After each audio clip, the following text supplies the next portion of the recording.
अस्सलाम वालेकुम viewers. Pakistani latest dramas की तमाम अपडेट्स जानने के लिए सबसे पहले आप मेरे चैनल को सब्सक्राइब कर लीजिए और साथ वाले बेल आइकॉन पर क्लिक करें ताकि हमारी लेटेस्ट वीडियो सबसे पहले देख सकें।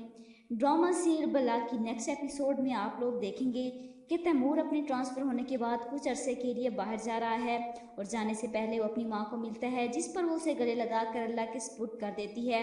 तैमूर को अपनी माँ को इस तरह इस बला के आसरे पर छोड़कर नहीं जाना चाहिए था और वो निगार से कहता है कि मेरे पास अब कोई और रिश्ता नहीं बचा, सिर्फ एक माँ है। निगार उसकी बात सुनकर अंदर ही अंदर खोलती है और माँ ही बची है, अपनी बीवी और बच्चे का तो कोई होश ही नहीं उसे। तैमूर जाते जाते निगार से कहकर जाता है कि तुम मेरी अम्मी का ख्याल रखोगी, जिस पर वो मुस्कुरा कर कहती है कि ज़रूर रखूंगी। जाने से पहले तैमूर सबा के घर आता है, शायद उसने सबा के कहने पर किसी नौकरी का बंदोबस्त किया हो। सबा तैमूर से कहती है कि मैं कोशिश कर रही थी कि सब पहले जैसा हो जाए। जवाब में तैमूर कहता है कि क्या सब पहले जैसा हो जाए।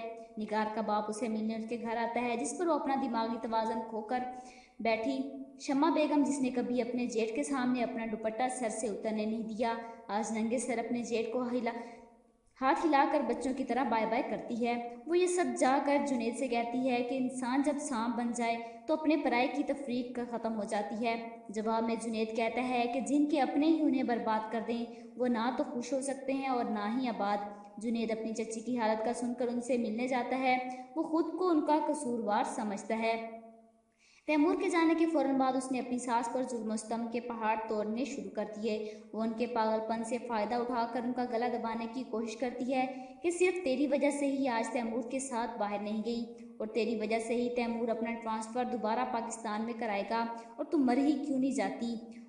वो हाथ उठाकर अपनी सास को बदुआएं और गालियां देती है और कहती है कि तू जो भाग भाग कर सबा के पास जाती है, तुझे क्या लगता है वो इस सबा से दूसरी शादी कर लेगा तो उसे ब्याह कर घर में ले आएगी। ऐसा बेटा पैदा करने से अच्छा था कि तुम मर जाती। शम्मा बेगम, जो अपने हवासों में नहीं होती, फिर भी निगार की इतनी घटिया बात सुनकर उसके मुंह पर एक थप्पड़ मार देती है। इस पर निगार के अंदर की डाइन तड़प जाती है और शम्मा बेगम की गर्दन दबोच देती है।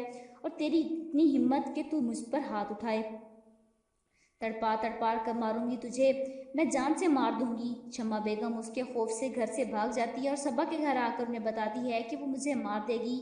सबा उनका ख्याल रखती है और खाना खिलाती है। सबा के इतने अच्छे सलूक पर वो उसे कहती है कि तुम एक अच्छी बहू हो। आप लोगों को क्या लगता है निगार का आखिर में इंजाम क्या होना चाहिए? कमेंट बॉक्स में अपनी राय का इज़हार ज़रूर कीजिएगा और साथ ही साथ मेरे चैनल को सब्सक्राइब कीजिएगा। Thanks for watching.